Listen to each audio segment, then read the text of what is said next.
Hello everyone, welcome back my YouTube channel all knowledge point. আমি আবারও একটা নতুন ভিডিও নিয়ে চলে এসেছি।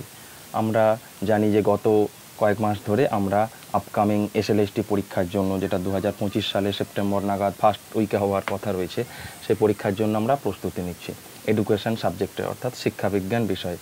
আমরা এখানে শুধুমাত্র যে এমসিকিউ প্র্যাকটিস করি সেটা না। আপনারা জানেন, যারা আমার প্রিভিয়াস 11টা ভিডিও দেখেছেন তারা দেখে থাকবেন যে এখানে শুধুমাত্র এমসিকিউকে প্র্যাকটিস করা হয় না, তার সাথে সাথে প্রচুর কি পয়েন্ট তার সাথে সাথে রিলেটেড। হয়তো কোশ্চেন সংখ্যা হয়তো খুব কম থাকে, কিন্তু ইনফরমেশন কিন্তু আমি আপনাদের মধ্যে অনেকটা দেওয়ার চেষ্টা করি আরও এক্সট্রা পয়েন্ট হিসাবে। তাই সেই জন্য আপনারা চ্যানেলটিকে অনেকেই সাবস্ক্রাইব করেছেন, তাদের অসংখ্য ধন্যবাদ। যারা করেননি, এখনও অনেক ভিডিও আসবে এরকম আমাদের পরীক্ষা রিলেটেড, তারা অবশ্যই চ্যানেলটিকে সাবস্ক্রাইব করবেন। লাইক করছেন, অনেকেই কমেন্ট করছেন আমাদের, যেটা আমি একটা প্রশ্ন আপনাদের কমেন্ট বক্সের জন্য রাখি, সেই প্রশ্নটা আপনারা অনেকেই অ্যান্সার দিচ্ছেন। যারা অ্যান্সার দিচ্ছেন তাদের তো খুবই ভালো, যারা অ্যান্সার দিচ্ছেন না তাদেরকেও রিকোয়েস্ট করছি তারা অ্যান্সারটা ওখানে দিন। যারা অ্যান্সার দিচ্ছেন তাদেরকে অসংখ্য ধন্যবাদ, এবং যারা অ্যান্সার এখনও দিচ্ছেন না তাদেরকে আমি অনুরোধ করছি অ্যান্সারটা আপনারা চাইলে কিন্তু কমেন্ট বক্সে দিতে পারেন। আমাদের যে আজকে পার্ট 12, আমাদের যে বিগত 11টা ভিডিও হয়ে গেছে এমসিকিউ সিরিজ, আজকে হচ্ছে পার্ট 12 নম্বর ভিডিও। এখানেতে আমাদের যে প্রশ্ন বাছাই করা কিন্তু 25টা প্রশ্ন থাকবে। 25টা প্রশ্ন কিন্তু খুবই ইম্পর্টেন্ট। আপনারা দেখুন, প্রত্যেকটা প্রশ্ন দেখুন এবং নিজে করার চেষ্টা করুন। আমি একটা টাইমার রেখেছি, 10 সেকেন্ডের করে একটা টাইমার থাকে, সেই 10 সেকেন্ডের মধ্যে আপনারা নিজে করার চেষ্টা করুন। তাহলে চলো আজকে ভিডিওটা শুরু করা যাক। আমরা যেটা করে থাকি সেটা হচ্ছে কমেন্ট সেকশানে অ্যান্সারটা করতে বলা থাকে, এবং আমি পরবর্তী ভিডিওতে সেটা জানিয়ে দিই। আমাদের যে ভিডিওটা টোটাল 11টা ভিডিও ছিল, 11 নম্বর যে ভিডিওটা ছিল সেখানে একটা প্রশ্ন ছিল, সেখানে কমেন্ট বক্সের প্রশ্নটা আগে দেখে নিই যে ভারতীয় রাশিবিজ্ঞানের জনক বা স্ট্যাটিস্টিকের জনক কিন্তু কাকে বলা হয়। আমাদের অপশানগুলো অনেকটাই ছিল, 4টে। আমাদের অ্যান্সার হচ্ছে অপশান ডি, প্রশান্ত চন্দ্র মহালনোবিশ। প্রশান্ত চন্দ্র মহালনোবিশকে ভারতীয় রাশিবিজ্ঞানের কিন্তু জনক বলা হয়। আমরা অনেকেই জানি এই যে শকুন্তলা দেবী, রামানুজন, এরা হচ্ছে ম্যাথামেটিশিয়ান ছিলেন। আর ডক্টর মনমোহন সিং তো আমাদের ভারতের প্রধানমন্ত্রী ছিলেন, ফর্মার প্রধানমন্ত্রী। তাহলে আজকের প্রথম প্রশ্ন, সনদ আইন 1813 কত নম্বর ধারা শিক্ষা বিষয়ক ধারা নামে পরিচিত ছিল? সনদ আইনের কত নম্বর ধারা শিক্ষা বিষয়ক ধারা নামে পরিচিত ছিল? অপশন এ 43 নম্বর ধারা, অপশন বি 42 নম্বর ধারা, অপশন সি, আচ্ছা আমি একটু অপশানটা রিড করতে ভুল পড়ছি। অপশান এ 13 নম্বর ধারা, অপশান বি 42 নম্বর ধারা, অপশান সি 43 নম্বর ধারা, অপশান ডি 25 নম্বর ধারা। তাহলে আমরা অ্যান্সারটা দেখে নিই। অ্যান্সারটা হচ্ছে অপশান সি 43 নম্বর ধারা। এই 43 নম্বর যে ধারাটা ছিল সেটা হচ্ছে এই শিক্ষা বিষয়ক ধারা। আর একটা দেখে নিই, আমাদের সনদ আইনে কিন্তু গুরুত্বপূর্ণ কিন্তু আমাদের এই দুটো ধারা, বেশিরভাগ ক্ষেত্রে কিন্তু পরীক্ষায় পড়ে এই দুটো ধারা। একটা হচ্ছে 43 নম্বর ধারা, আর একটা হচ্ছে 13 নম্বর ধারা। 43 নম্বর যেই ধারাটা ছিল সেটা হচ্ছে আমাদের শিক্ষা বিষয়ক ধারা, আর 13 নম্বর যেই ধারাটা ছিল সেটা হচ্ছে মিশনারি সংক্রান্ত, মিশনারি বিভিন্ন কাজকর্ম সংক্রান্ত যে ধারাটা ছিল সেটা হচ্ছে 13 নম্বর ধারা। নেক্সট প্রশ্ন, CABE এর সভাপতি হলেন? CABE আপনারা অনেকেই জানেন, এটার full form central advisory board of education. এর সভাপতি কে? Option A prime minister, option B education minister, option C chairperson of NCERT, option D chairman of UGC। আমরা অ্যান্সারটা দেখে নিই। অ্যান্সারটা হচ্ছে option B education minister. Central advisory board of এডুকেশনের সভাপতি হচ্ছেন এডুকেশন মিনিস্টার। আমাদের কারেন্ট এডুকেশন মিনিস্টার কে আছেন? আমাদের কারেন্ট এখন বর্তমানে এডুকেশন মিনিস্টার আছেন ধর্মেন্দ্র প্রধান। ইনি হচ্ছেন এখন ভারতের কারেন্ট শিক্ষামন্ত্রী। আপনারা জানেন যে স্বাধীনতার শুরুতেই কিন্তু এই শিক্ষা দপ্তরটা শিক্ষামন্ত্রী হিসাবেই পরিচালিত হতো, কিন্তু সেটা পরবর্তীকালে রাজীব গান্ধী যখন সরকার আসে 1986 সালে জাতীয় শিক্ষানীতিকে সেটা এডুকেশন মিনিস্টার থেকে MHRD করে দেওয়া হয়, মানে হিউম্যান রিসোর্স ডেভেলপমেন্ট করে দেওয়া হয়, যেটা 2020 সালে আবার নতুন যে জাতীয় শিক্ষানীতি এসছে সেখানে আবার ওই HRDকে নাম পরিবর্তন করে এই এডুকেশন মিনিস্টার বা এডুকেশন মিনিস্ট্রি এই দপ্তরটাকে আবার ওই পুনর্নামে ব্যবহার করা হচ্ছে আর কি। যাই হোক, নেক্সট প্রশ্ন, স্বর্ণকণিকা শূন্যভাণ্ডার তত্ত্বের অপর নাম কি? স্বর্ণকণিকা শূন্যভাণ্ডার তত্ত্বের অপর নাম কি? আপনাদের সময় শুরু হয়েছে। অপশান এ গ্রহণ বর্জন মতবাদ, অপশান বি স্বর্ণভাণ্ডার মতবাদ, অপশান সি আহরণ মতবাদ, অপশান ডি সঞ্চালন মতবাদ। তাহলে আমরা অ্যান্সারটা দেখে নিই। আমাদের অ্যান্সারটা হচ্ছে অপশান বি স্বর্ণভাণ্ডার মতবাদ। তার একটু দেখে নিই আমাদের জিনিসটা কি। সংকীর্ণ অর্থে শিক্ষাকে কিন্তু এই অনেকগুলো নামে ডাকা হয়। তার মধ্যে একটা হচ্ছে gold sack theory, pipeline theory, জ্যাগমাগ থিওরি। এগুলো কিন্তু সমস্ত নামগুলোই হচ্ছে এই সংকীর্ণ অর্থে যেই শিক্ষাটা আমরা যেটা ব্যবহার করি। সংকীর্ণ অর্থে শিক্ষা শুধুমাত্র কতগুলো বিষয়ের মধ্যেই সীমাবদ্ধ থাকা, সেটা ডিগ্রি, যেমন হচ্ছে ডিগ্রি অর্জন, চাকরি পাওয়া, এই যা পেশা অর্জন, এই পার্টগুলোই আর কি সংকীর্ণ অর্থে শিক্ষাকে আমরা যেই অর্থে ব্যবহার করছি। সেখানে gold sack theory, pipeline theory, জ্যাগমাগ থিওরি, এই সমস্তগুলো থিওরিগুলোই কিন্তু আমাদের এই সংকীর্ণ অর্থের শিক্ষার সাথে যুক্ত। নেক্সট প্রশ্ন, পরীক্ষামূলক মনোবিদ্যার জনককে? পরীক্ষামূলক মনোবিদ্যার জনককে? Option A William Wundt, option B McDougall, option C Watson, option D Freud. তাহলে আমাদের সময় শেষ। আমাদের পরীক্ষামূলক মনোবিদ্যার জনক option A William Wundt. William Wundt হচ্ছে আমাদের পরীক্ষামূলক মনোবিদ্যার জনক বলা হয়। আমি দেখে নিই আমাদের উইলিয়াম বুন্ড সম্পর্কে আমরা একটু জেনে নিই। পরীক্ষামূলক মনোবিজ্ঞানের জনক হচ্ছে উইলিয়াম বুন্ড। আপনারা জানেন যে উইলিয়াম বুন্ড হচ্ছে মনোবিদ্যার প্রথম পরীক্ষাগার স্থাপন করেছিলেন 1879 সালে জার্মানির লাইপজিগ শহরে। আপনারা প্রায় অনেকেই জানেন এটা হচ্ছে তিনি হচ্ছেন প্রথম মনোবিদ্যার ল্যাবরেটরি স্থাপন করেছিলেন বা মনোবিদ্যার পরীক্ষাগার স্থাপন করেছিলেন। আরেকটা আমরা ইম্পর্টেন্ট আমরা টার্ম দেখে নিই, সেটা হচ্ছে ফাদার অফ এডুকেশনাল সাইকোলজি। এই শিক্ষা মনোবিদ্যার জনক কাকে বলা হয়? শিক্ষা মনোবিদ্যার জনক বলা হয় E.L. থর্নডাইককে। তাহলে পরীক্ষামূলক মনোবিদ্যার জনক যদি পড়ে সেটা হচ্ছে উইলিয়াম বুন্ড, আর এডুকেশনাল সাইকোলজি বা আমাদের শিক্ষামূলক মনোবিদ্যার যদি জনক পড়ে তখন হবে E.L. থর্নডাইক। নেক্সট প্রশ্ন, একজন ছাত্র লিফটে চড়তে ভয় পায়, এটা কোন ধরনের ফোবিয়া? আমরা জানি ফোবিয়া সম্পর্কে আমরা পড়েছি, এটা হচ্ছে কোন ধরনের phobia? Option A zoophobia, option B claustrophobia, option C pathophobia, option D none of this. আমরা প্রায় অনেকেই জানি যে ফোবিয়া সম্পর্কে। ফোবিয়াটা কিছুই নেই, ফোবিয়া হচ্ছে একটা অযৌক্তিক ভয় যাকে বলা হয়। অযৌক্তিক, কোনো যুক্তি নেই বা অস্বাভাবিক ভয় আর কি, সেটাই হচ্ছে আমাদের ফোবিয়া। নানান ধরনের ফোবিয়া হয়ে থাকে। একজন ছাত্র যদি লিফটে চড়তে ভয় পায় তাহলে বোঝা যাবে তার কোন ফোবিয়া রয়েছে। তার হয়েছে অপশন বি ক্লাস্ট্রোফোবিয়া। ক্লাস্ট্রোফোবিয়া তার মধ্যে রয়েছে। আরও আমরা কিছু ইম্পর্টেন্ট ফোবিয়াগুলো দেখে নিই যেগুলো পরীক্ষাতে খুব রিপিট হয়। সেটা হচ্ছে জুফোবিয়া, যেটা হচ্ছে ফিয়ার অফ অ্যানিমেল, জীবজন্তু থেকে যেটা ভয় সেটা হচ্ছে জুফোবিয়া। প্যাথোফোবিয়া ফিয়ার অফ ডিজিজ, যাতে আমার রোগের থেকে যে ভয়, যাতে রোগ না হয়, এই যে একটা ভয়, রোগের প্রতি যে ভয়টা, সেটা হচ্ছে প্যাথোফোবিয়া। হাইড্রোফোবিয়া কি? জলের থেকে ভয়, সেটা হচ্ছে আমাদের জলের ভয়, যেটা জল থেকে ভয় পায়, সেটা হচ্ছে আমাদের হাইড্রোফোবিয়া। ফটোফোবিয়া কি? যে তীব্র আলোর, অনেক সময় তীব্র আলোর অনেক সময় যে এটা হয়, সেই তীব্র আলোরও কিন্তু ফোবিয়া থাকে, সেটা হচ্ছে আমাদের এই ফটোফোবিয়ার মধ্যে। এগুলো কিন্তু খুবই গুরুত্বপূর্ণ এবং বিভিন্ন সেট পরীক্ষা এবং এসএসবি পরীক্ষাতে, অনেক টিজিটি পরীক্ষা, পিজিটি পরীক্ষাতে পড়েছে, সেইগুলোই আমি এখানে রাখার চেষ্টা করেছি। Next, world Mental Health day প্রথম কবে পালন করা হয়? ওয়ার্ল্ড মেন্টাল হেলথ ডে প্রথম কবে পালন করা হয়? Option A 1990, option B 1982, option C 1990, আবার একটা রিপিট হয়ে গেছে 1990, আর একটা হচ্ছে অপশন ডি হচ্ছে 1992। তাহলে আমরা অ্যান্সারটা দেখে নিই। অ্যান্সারটা হচ্ছে option D 1992। World Mental Health day প্রথমবার পালন করা হয়েছিল 1992 সালে। আমরা একটু ইনফরমেশন হিসাবে দেখে নিই যে বিশ্ব মানসিক স্বাস্থ্য দিবস প্রথম পালিত হয় 10ই অক্টোবর 1992 সালে। সেই জন্য আমরা জানি প্রতি বছর 10ই October World Mental Health Day হিসাবে পালন করি আমরা প্রতি বছর 10ই অক্টোবর। এটা প্রথম পালন করা হয়েছিল 1992 সালে।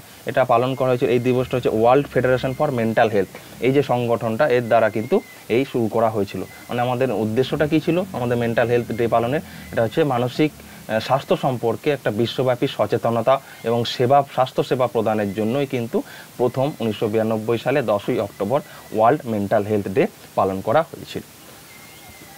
পরবর্তী প্রশ্ন, society is the complex of organised association and instruction with a community. এই উক্তিটি কে করেছেন? আমি আরেকবার পড়ে দিচ্ছি। Society is the complex of organization, association and instruction with a community. Option A McIver, option B Ginsberg, option C Giddings, option D Brown. এই জনপ্রিয় উক্তিটি করেছিলেন, এটা কিন্তু পরীক্ষাতে খুব পড়ে, এই জনপ্রিয় উক্তিটি করেছিলেন অপশন বি জেন্সবার্গ। পরবর্তী প্রশ্ন, 86তম সংবিধান সংশোধন কত সালে হয়েছিল? আমরা অনেকেই জানি 86তম সংবিধান সম্পর্কে আমরা পড়েছি। এই 86তম সংবিধান সংশোধনটা, অ্যামেন্ডমেন্টটা কত সালে হয়েছিল? 1976, 1986, 2000, 2002। তাহলে আমরা দেখে নিই, আমাদের রাইট অ্যান্সার হচ্ছে অপশন ডি, 2002 সাল। 2002 সালে 86তম মানে আমাদের 86তম সংবিধান সংশোধন হয়েছিল। তাহলে আমরা ইনফরমেশন হিসাবে দেখে নিই যে 2002 সালের 86তম সংবিধান সংশোধনেই আমাদের শিক্ষাকে মৌলিক অধিকারের অন্তর্ভুক্ত করা হয়। কিন্তু মৌলিক অধিকার যে ফান্ডামেন্টাল রাইটস হিসাবে শিক্ষাকে দেখা হয়। এবং আর্টিকেলটা কত নম্বর? আর্টিকেলটা হচ্ছে 21A। এই 21Aটা কিন্তু প্রচুর পড়েছে পরীক্ষায়, নেট সেটা তো একদম একটা খুবই জনপ্রিয় প্রশ্ন আর কি, ফেভারেট, এনটিএর ফেভারেট প্রশ্ন এটা। 21A এই ধারায় কিন্তু শিক্ষাকে মৌলিক অধিকারের অন্তর্ভুক্ত করা হয়েছে। নেক্সট প্রশ্ন, বিদ্যাসাগর মহাশয়ের আত্মজীবনীমূলক গ্রন্থ হলো? বিদ্যাসাগরের নিম্নলিখিত যে বইগুলো রয়েছে তার মধ্যে আত্মজীবনীমূলক গ্রন্থ বিদ্যাসাগর, ঈশ্বরচন্দ্র বিদ্যাসাগরের। Option A Jibancharit, option B Shakuntala, option C Bodhodoy, option D Upakramanika. আমরা অ্যান্সারটা দেখে নিই। অ্যান্সারটা হচ্ছে অপশন এ জীবনচরিত। বিদ্যাসাগর মহাশয়ের আত্মজীবনীমূলক গ্রন্থ হলো জীবনচরিত। জীবনচরিত হচ্ছে একটা Bengali biography of Ishwarchandra Vidyasagar. Ishwarchandra বিদ্যাসাগরের হচ্ছে আত্মজীবনীমূলক গ্রন্থ হচ্ছে জীবনচরিত, যেটা তার ইয়াঙ্গার ব্রাদার শম্ভুচন্দ্র বিদ্যারত্ন এটা কিন্তু লিখেছিলেন গ্রন্থটা। নেক্সট প্রশ্ন, 5 to 50, 42, 35, 23, 29, 41 এই সংখ্যামালার রেঞ্জ কত? এই সংখ্যামালার রেঞ্জ কত? আপনাদের সময় শুরু হচ্ছে, একটু ম্যাথামেটিক্যাল ক্যালকুলেশন একটু করুন। 5 to 50, 42, 35, 23, 29, 41 এই যে সংখ্যামালাগুলো আছে এর রেঞ্জ কত? এর রেঞ্জ হচ্ছে, তাহলে আমরা অ্যান্সারটা দেখে নিই। আমরা এটা সবাই জানি, মানে রেঞ্জ করার সূত্রটা হচ্ছে আমাদের হাইয়েস্ট নাম্বার অফ আমাদের যেটা ঊর্ধ্বসীমা যেটাকে বলি, আর হচ্ছে নিম্ন সীমাটাকে যেটা বলি আর কি। যে হাইয়েস্ট ফ্রিকোয়েন্সি এখানে কত রয়েছে? হাইয়েস্ট ফ্রিকোয়েন্সি রয়েছে 50, আর লোয়েস্ট ফ্রিকোয়েন্সি রয়েছে কত? মানটা দেওয়া আছে হাইয়েস্ট মান এবং লোয়েস্ট মান 50 - 2। তাহলে আমাদের অ্যান্সার হচ্ছে অপশান সি 42। আমরা জানি যে রেঞ্জের সূত্রটা রাশিমালার সর্বোচ্চ স্কোর মাইনাস রাশিমালার সর্বনিম্ন স্কোর। তাহলে এখানে সর্বোচ্চ স্কোর 50 এবং সর্বনিম্ন স্কোর হচ্ছে 2। তাহলে আমাদের রাইট অ্যান্সার হচ্ছে 48। অপশান সি হচ্ছে আমাদের রাইট অ্যান্সার। পরবর্তী প্রশ্ন, এডুকেশন শব্দটি ল্যাটিন শব্দ এডুকেয়ার থেকে এসেছে, যার অর্থ কী? এখানে আমাদের নিম্নলিখিত দেওয়া আছে অপশানগুলো। এই অপশানগুলোর মধ্যে কোনটা? এডুকেশন শব্দটা আমরা জানি অনেক ল্যাটিন শব্দ থেকে এসেছে, তার মধ্যে অন্যতম হচ্ছে একটা এডুকেয়ার। এই এডুকেয়ার যেটা শব্দ তার অর্থটা কী?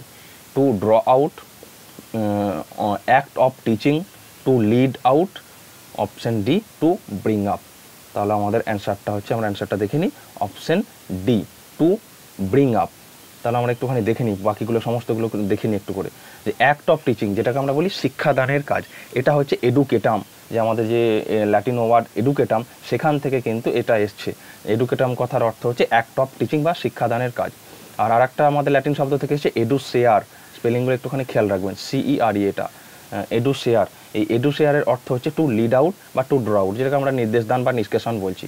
আর এডুকেয়ার যেটা ছিল সেটা হচ্ছে আমাদের লালন পালন করা, বা যেটা টু মানে ব্রিং আপ সেটা হচ্ছে। তাহলে এটা আপনাদের তিনটেই ছিল, খুব ইম্পর্টেন্ট পরীক্ষার জন্য, একটু ভালো করে দেখে নেবেন। নেক্সট, কোন শিক্ষা কমিশন এ কোর্স ও বি কোর্সে সুপারিশ করেছিল? এ কোর্স এবং বি কোর্সে সুপারিশ কোন শিক্ষা কমিশন করেছিল? Option A Hunter commission, option B university commission, option C Mudaliar commission, option D Kothari commission. তাহলে আমাদের এ কোর্স এবং বি কোর্সে সুপারিশ করেছিলেন অপশান এ হান্টার কমিশন। আমরা একটু কমিশন সম্পর্কে একটু দেখে নিই। হান্টার কমিশন স্থাপন করা হয়েছিল 1882 সালে। আমরা জানি যেটা পরাধীন ভারতের প্রথম শিক্ষা কমিশন, এটাকে আমরা বলতে পারি পরাধীন ভারতের প্রথম শিক্ষা কমিশন, যেটা 1882 সালে লর্ড রিপন এই হান্টার কমিশন কিন্তু নিয়োগ করেছিলেন। এটাও কিন্তু পরীক্ষায় পড়ে, কে নিয়োগ করেছিলেন? লর্ড রিপন। পরবর্তী প্রশ্ন, জীবন বিকাশের কোন স্তরকে ঝড়ঝঞ্ঝার কাল বলে অভিহিত করা হয়? জীবন বিকাশের কোন স্তরকে ঝড়ঝঞ্ঝার কাল হিসাবে অভিহিত করা হয়? অপশান এ শৈশব স্তর, অপশান বি বাল্য স্তর, অপশান সি বয়ঃসন্ধিকাল স্তর, অপশান ডি প্রাপ্তবয়স্ক স্তর। আমাদের সময় শেষ, আমাদের রাইট অ্যান্সারটা দেখে নিই। রাইট অ্যান্সার হচ্ছে অপশান সি বয়ঃসন্ধিকাল স্তর। এই বয়ঃসন্ধিকাল স্তরকে ঝড়ঝঞ্ঝার কাল, যে এই যে টার্মটা, এই টার্মটা উচ্চারণ করেছেন, কথাটা উচ্চারণ করেছেন হচ্ছে মনোবিদ স্ট্যানলি হল। মনোবিদ স্ট্যানলি হল কিন্তু এই জীবন বিকাশের এই বয়ঃসন্ধিকালকে ঝড়ঝঞ্ঝার কাল হিসাবেও উল্লেখ করেছেন। পরবর্তী প্রশ্ন, র্যাভেনের বুদ্ধি অভিক্ষা একটি।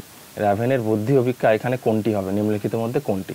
সম্পাদনী অভিক্ষা, আত্মপ্রতিবেদনমূলক অভিক্ষা, দ্রুততার অভিক্ষা, সময়সীমাহীন অভিক্ষা। এটা আমাদের একটা প্রিভিয়াস ইয়ার প্রশ্ন, এসএলএসটির একটা প্রিভিয়াস ইয়ারের প্রশ্ন, র্যাভেন্সের বুদ্ধির অভিক্ষা।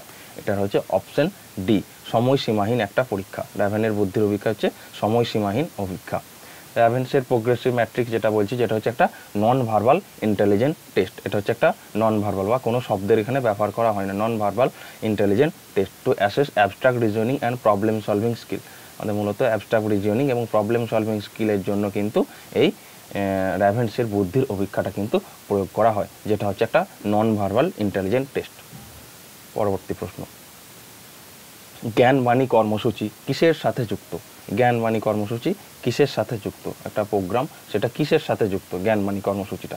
এটা হচ্ছে television program, mobile program, radio program, ইন্টারনেটের কোনো প্রোগ্রাম। জ্ঞানবাণী কর্মসূচি, তাহলে আমরা অ্যান্সারটা দেখে নিই। অ্যান্সারটা হচ্ছে, আচ্ছা এটা একটু মিস্টেক হয়েছে, এটা অপশান সি হবে, রেডিও হবে। এটা আমি টাইপিং মিস্টেক হয়ে গেছে, এটা অপশান সি রেডিও। জ্ঞানবাণী কর্মসূচি কিন্তু রেডিওর সাথে যুক্ত। এটার ইনফরমেশন আমাদের হচ্ছে ইগনু দ্বারা কিন্তু এটাই পরিচালিত হতে থাকে। আমাদের জানি আমরা যে রেডিও কর্মসূচিগুলো সেগুলো মানে আমাদের প্রসার করা হয় আমাদের অল ইন্ডিয়া বা AIR যেটাকে বলি আমরা, আকাশবাণী যেটাকে বলেছি, সেই আকাশবাণী বা অল ইন্ডিয়া রেডিও থেকে কিন্তু এই বিভিন্ন ধরনের প্রোগ্রাম চলতে থাকে আমাদের। সেটা কিন্তু আমাদের একটা রেডিও প্রোগ্রাম। এই ইগনু দ্বারা কিন্তু আমাদের যে জ্ঞানবাণী কর্মসূচি, এটা হচ্ছে ইগনুর দ্বারা কিন্তু আমাদের এই রেডিও প্রোগ্রামটা চলতে থাকে। এটা টাইপিং মিস্টেক হয়েছে, আপনারা দেখে নেবেন। অ্যান্সারটা হচ্ছে অপশান সি রেডিও। নেক্সট প্রশ্ন, বুদ্ধদেবের উপদেশ ও বাণী জানা যায়, মানে এখানে কোন, এটা কতগুলো হয়ে গেছে, যাই হোক একটু দেখে নিন। মানে আমাদের নিচেরটা দেখবেন না, বুদ্ধদেবের উপদেশ এবং বাণী কোথা থেকে জানা যায়? সত্য পিটক, বিনয় পিটক, জ্ঞান পিটক, ভক্তি পিটক। আমরা অ্যান্সারটা দেখে নিই। অ্যান্সারটা হচ্ছে অপশান এ সত্য পিটক। তাহলে আমরা জানি যে আমাদের বৌদ্ধ ধর্মের একটা অন্যতম গ্রন্থ ছিল হচ্ছে মানে জনপ্রিয় এবং মানে সর্বোচ্চ বলতে পারেন, সেই গ্রন্থটার নাম হচ্ছে ত্রিপিটক। যেখানে হচ্ছে 3টে পিটক ছিল টোটাল, একটা হচ্ছে সত্য পিটক, একটা হচ্ছে বিনয় পিটক, আর একটা হচ্ছে অভিধম্ম পিটক। সত্য পিটকে এই উপদেশ বাণী এই সমস্ত বিষয়গুলো ছিল। আর মানে আমাদের বিনয় পিটকে কিন্তু ওই সংঘে আচার, মানে সংঘে থাকা মনেস্ট্রি, মানে বিহার বা সংঘেতে থাকাকালীন মানে যে গৌতম বুদ্ধের যে উপদেশগুলো মানে যেগুলো পালন করতে হতো, যে ডিসিপ্লিনগুলো মেনটেন করতে হতো, সেগুলো হচ্ছে বিনয় পিটকে। আর অভিধম্ম পিটকে ছিল আমাদের বৌদ্ধ দর্শনের দার্শনিক বিষয় সম্পর্কে এবং তত্ত্ব বিষয়গুলো কিন্তু এই অভিধম্ম পিটকে ছিল। যেটা হচ্ছে আমরা জানি যে আমাদের এই পিটক লেখা হয়েছিল পালি ভাষায়, এটাও কিন্তু পরীক্ষাতে পড়ে। নেক্সট প্রশ্ন, TRPর সম্পূর্ণ নাম কি? এটা আমরা শুনে থাকি, প্রায় জনপ্রিয় একটা টার্ম। এই TRPর কিন্তু ফুল ফর্মটা কি এখানে বলেছে? Total rating point, television rating point, technology rating point, television rating point. আচ্ছা এটা আবার দুটো হয়ে গেছে, যাই হোক আমাদের একটা অ্যান্সারটা দেখিনি। অপশান বি বা ডি দুটোই আছে, একই লেখা হয়ে গেছে, টেলিভিশন রেটিং পয়েন্ট। TRPর সম্পূর্ণ নাম হচ্ছে টেলিভিশন রেটিং পয়েন্ট। আমরা একটুখানি দেখে নিই যে আমরা জানি যে টেলিভিশনের জনপ্রিয়তা এবং দর্শক সংখ্যা পরিমাপের জন্য কিন্তু এটা ব্যবহার করা হয়। একটা নির্দিষ্ট সময় কোনো যখন প্রোগ্রাম হয়, একটা নির্দিষ্ট সময় কতজন লোক সেই প্রোগ্রামটা দেখছে, এর ভিত্তিতে কিন্তু TRPটা করা হয়। এটা হচ্ছে একটা মানে দর্শক সংখ্যা এবং জনপ্রিয়তা, সেই অনুপাতে কিন্তু বিভিন্ন অ্যাড এজেন্সি সেইভাবে অ্যাড দেয় যে কোন TRP সেরকম ভালো হলে তারপর সেই অ্যাড এজেন্সিগুলো সেগুলোতে অ্যাডভার্টাইজমেন্ট করে আর কি। যাই হোক TRP তাহলে আমাদের সম্পূর্ণ নাম হচ্ছে টেলিভিশন রেটিং পয়েন্ট। এটা অপশান বিও আছে আর অপশান ডিতেও আছে, না অপশান ডিতে টেলিভিশন রেটিং পয়েন্ট দুটো একই আছে, আমাদের যে কোনো একটা অ্যান্সার সেটা হচ্ছে টেলিভিশন রেটিং পয়েন্ট। নেক্সট, নিম্নলিখিত কোনটিকে মিডিয়ান বলা হয়? এই নিম্নলিখিতের মধ্যে কোনটাকে আমরা মিডিয়ান বলতে পারি? Q1, Q2, SD, Q3। নিম্নলিখিত কোনটিকে আমরা মিডিয়ান বলতে পারি? মিডিয়ান কোনটি? অ্যান্সারটা দেখে নিই। অ্যান্সার হচ্ছে অপশান বি QD। QDকে আমরা মিডিয়ান বলতে পারি। আমরা QD অথবা P50, আর একটা জানি P50 বা QD ইকুয়াল টু মিডিয়ান, আমাদের তাকে আমি মিডিয়ান বলতে পারি। পরবর্তী প্রশ্ন, বর্ণ, ধর্ম, জাতি ইত্যাদিকে রাশিবিজ্ঞানের ভাষায় কি বলা হয়? বর্ণ, ধর্ম, জাতি ইত্যাদিকে রাশিবিজ্ঞানের ভাষায় কি বলা হচ্ছে? Population, option A population, option B sample, option C variable, option D attribute. এই ধর্ম, বর্ণ, জাতি এগুলোকে রাশিবিজ্ঞানে আমরা স্ট্যাটিস্টিকের ভাষায় কী বলি? আমি সেটা দেখে নিই। এদেরকে আমরা স্ট্যাটিস্টিকের ভাষায় বলি অ্যাট্রিবিউট। ধর্ম, বর্ণ, জাতি এগুলোকে আমরা অ্যাট্রিবিউট বলি। নেক্সট প্রশ্ন, ক্যাট সিএটির সম্পূর্ণ নাম কি? সিএটির সম্পূর্ণ নাম কি? Child's apperception test, children's apperception test, criteria assessment test, option D criteria arrangement test. তাহলে ক্যাট সিএটির সম্পূর্ণ নাম হচ্ছে, আমরা অ্যান্সারটা দেখে নিই, অ্যান্সারটা হচ্ছে option B children's apperception test. ক্যাটের সম্পূর্ণ নাম হচ্ছে চিলড্রেন অ্যাপারসেপশন টেস্ট। এটা সম্পর্কে আমরা একটুখানি দেখে নিই ক্যাট সম্পর্কে। এটা হচ্ছে ফুল ফর্ম বললাম চিলড্রেন্স অ্যাপারসেপশন টেস্ট। এটা হচ্ছে একটা প্রজেক্টিভ সাইকোলজিক্যাল টেস্ট। আমাদের যে প্রতিফলনমূলক যে অভিক্ষাগুলো রয়েছে সাইকোলজিক্যাল টেস্টের, সেটা হচ্ছে সাইকোলজিক্যাল মানে আমাদের যে পার্সোনালিটি টেস্টের জন্য, আমাদের ব্যক্তিত্ব পরিমাপের জন্য যে সাইকোলজিক্যাল টেস্টগুলো করে থাকি, তার মধ্যে প্রজেক্টিভ বা প্রতিফলন অভিক্ষা হচ্ছে এই ক্যাট। এখানে সাহায্যে মানে বিভিন্ন ধরনের আমাদের এখানে কী করা হয়, ক্যাটে বিভিন্ন ধরনের অ্যাম্বিগুইটিয়াস বিভিন্ন পিকচার থাকে, বিভিন্ন অস্বচ্ছ বিভিন্ন ধরনের পিকচার থাকে, সেগুলোকে সাজাতে বলতে হয়, সাজাতে বলতে হয় আর কি। সেটাকে সাজিয়ে আমাদের এই পার্সোনালিটি মানে বাচ্চাদের পার্সোনালিটি অ্যাসেস করা হয় আর কি। এটাই হচ্ছে ক্যাট, যেটা হচ্ছে চিলড্রেন পারসেপশন টেস্ট।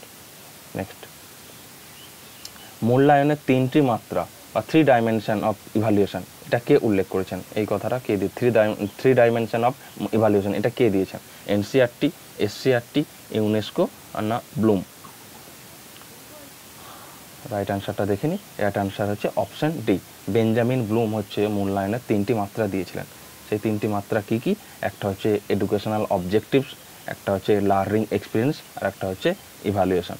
তাহলে আমাদের 3 ডাইমেনশন অফ ইভ্যালুয়েশন এটা দিয়েছিলেন হচ্ছে বেঞ্জামিন ব্লুম সাহেব। 3টে dimension, educational objectives, learning experience and evaluation. Next, 2, 10, তারপর হচ্ছে 1, 4, 5, 4, 3, 2, 4, 5, 8 এই যে সংখ্যামালা, একবার এটা লেখাগুলো পড়ে নিন। 2, 10, 1, 4, 5, 4, 3, 2, 4, 5, 8 এই সংখ্যামালার মোড কত দেখে নিন একবার ভালো করে। তাহলে আমি একটু অ্যান্সারটা বলে দিচ্ছি। আমরা অ্যান্সারটা হচ্ছে আমাদের অপশান বি 4। কারণ আমরা জানি মোড সমান, আমাদের মোডের সূত্রটা কি জানি আমরা? মোড জানি সবাই যে একটা সংখ্যামালার মধ্যে হাইয়েস্ট ফ্রিকোয়েন্সি মানে একটা ফ্রিকোয়েন্সি যতবার হাইয়েস্ট থাকবে আর কি, সেটা কি আমরা মোড বলে ধরি। মানে একটা সংখ্যামালার মধ্যে যেটা রিপিটেড থাকে সর্বথেকে বেশিবার, সেটা 1এও থাকতে পারে, 2এও থাকতে পারে, 3এও থাকতে পারে। যেটা বেশি থাকে, রিপিট থাকে, সেটাই হচ্ছে আমাদের সংখ্যামালার মোড হিসাবে গণ্য করি। এখানে হচ্ছে দেখুন 4 যেই সংখ্যাটা, এটা হচ্ছে বেশি রিপিট আছে যতগুলো সংখ্যা আছে, সেই জন্য অ্যান্সার হচ্ছে অপশান বি 4। নেক্সট প্রশ্ন, হিউম্যানিস্টিক থিওরির প্রবক্তা হলেন? হিউম্যানিস্টিক থিওরির প্রবক্তা হলেন option A Freud, option B Kohlberg, option C Jung, option D Carl Rogers. যে হিউম্যানিস্টিক থিওরি বা মানবতাবাদ থিওরি বলি যেটাকে, মানবতাবাদী, সেই থিওরির প্রবক্তাকে? এই প্রবক্তা হলেন option D Carl Rogers. Carl Rogers হচ্ছে হিউম্যানিস্টিক থিওরির প্রবক্তা। আমরা এক্সট্রা পয়েন্ট হিসাবে দেখে নিই। Carl Rogers non directive counselling বা ক্লায়েন্ট সেন্টার্ড কাউন্সিলিং বা প্রেমিসিভ কাউন্সিলিং, এই সমস্ত কিছুর কিন্তু এই কার্ল রজার্স কিন্তু দিয়েছেন। এই সব একটাই আর কি, নন ডাইরেক্টিভ বা ক্লায়েন্ট সেন্টার্ড বা পারমিসিভ কাউন্সিলিং, সেটাই হচ্ছে আমাদের কার্ল রজার্স দিয়েছেন। কার্ল রজার্স আর কি দিয়েছেন? সেলফ থিওরি দিয়েছেন।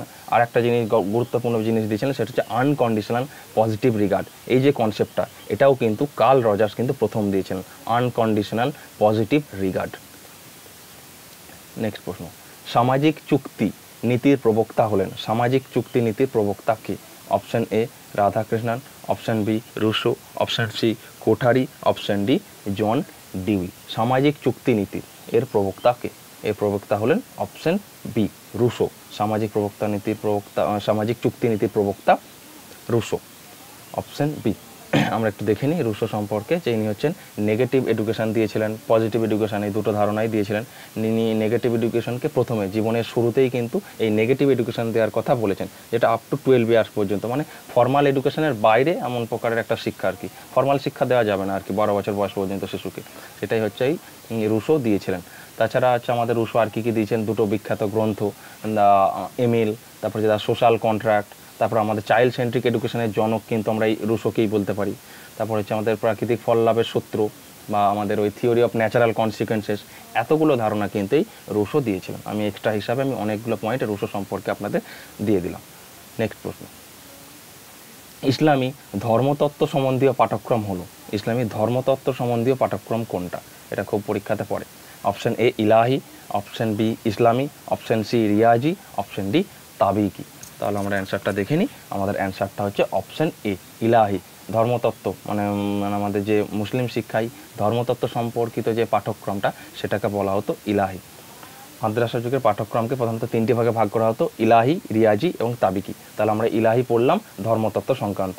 তাবিকি কি? প্রকৃতি বিজ্ঞান যেখানে পাঠ করা হতো সেই পাঠটা হচ্ছে প্রকৃতি বিজ্ঞান, হচ্ছে তাবিকি। আর রিয়াজি হচ্ছে গণিত, জ্যোতির্বিজ্ঞান এবং সঙ্গীত, এগুলো হচ্ছে আমাদের রিয়াজির সম্বন্ধিত পাঠ্যক্রম। নেক্সট প্রশ্ন। না আর নেই, আজকে টোটাল আমাদের এইগুলোই ছিল 25টা বাছাই করা বিভিন্ন রাজ্যের সেট, নেট এবং তার সাথে সাথে পিজিটি যেই পরীক্ষাগুলো রয়েছে সেই বিভিন্ন জায়গা থেকে নেওয়া বাছাই করা 25টা প্রশ্ন। তার সাথে সাথে অসংখ্য কি পয়েন্ট হিসাবে, এক্সট্রা পয়েন্ট হিসাবে আমি আপনাদের প্রোভাইড করলাম। এরপরে আমাদের যেটা করতে হয়, যেটা আপনারা কমেন্ট সেকশানে কিন্তু অ্যান্সার করবেন। অনেকেই করেন, তাদেরকে অসংখ্য ধন্যবাদ। যারা করেন না তাদেরকেও বলছি আপনারা কমেন্ট সেকশানে কিন্তু অ্যান্সারটা করতে পারেন। আজকের প্রশ্ন 12 নম্বর যে ভিডিওটা, তার যে কমেন্ট সেকশানে আপনারা অ্যান্সারটা করবেন সেই প্রশ্নটা হচ্ছে, লর্ড হ্যালিফ্যাক্স নামে কে প্রসিদ্ধ ছিলেন? এই লর্ড হ্যালিফ্যাক্স নামে কে প্রসিদ্ধ ছিলেন? Option A sir Charles Wood, option B William Hunter, option C Dalhousie, option D Lord Ripon. Lord Halifax কিন্তু এটা একটা খুব গুরুত্বপূর্ণ লর্ড এবং ট্রিকি প্রশ্ন। Charles Wood, Hunter, William Hunter, Dalhousie না লর্ড রিপন? আপনারা এই অ্যান্সারটা কিন্তু আপনারা কমেন্ট সেকশনে করবেন। আপনারা জানেন আমরা এই প্রশ্নের অ্যান্সারটা পরবর্তী ভিডিও পার্ট 13 নম্বর যে ভিডিওটা আসবে সেখানে আমি অ্যান্সারটা আপনাদের জানিয়ে দেবো। আজকের এখানেই ছিল। আমি একটুখানি বলে দিই যে যারা নতুন আমার চ্যানেলে এসেছেন তারা চ্যানেলটিকে অবশ্যই সাবস্ক্রাইব করুন। এরকম ভিডিও পরীক্ষা রিলেটেড কি পয়েন্ট আকারে আমাদের বিভিন্ন ভিডিও এরকম আসতে থাকবে। তার সাথে সাথে যারা আমার প্রিভিয়াস ভিডিওগুলো দেখেননি, এখানে আমাদের এই প্লেলিস্ট দেওয়া থাকে। দেখুন আপনাদের এই কর্নেতে একটা আসছে প্লেলিস্টে, সেখানে হচ্ছে 11টা ভিডিও রয়েছে এমসিকিউ রিলেটেড, এইরকম একই টাইপের ভিডিও, সমস্ত আলাদা আলাদা বাছাই করা প্রশ্নের সমাহার।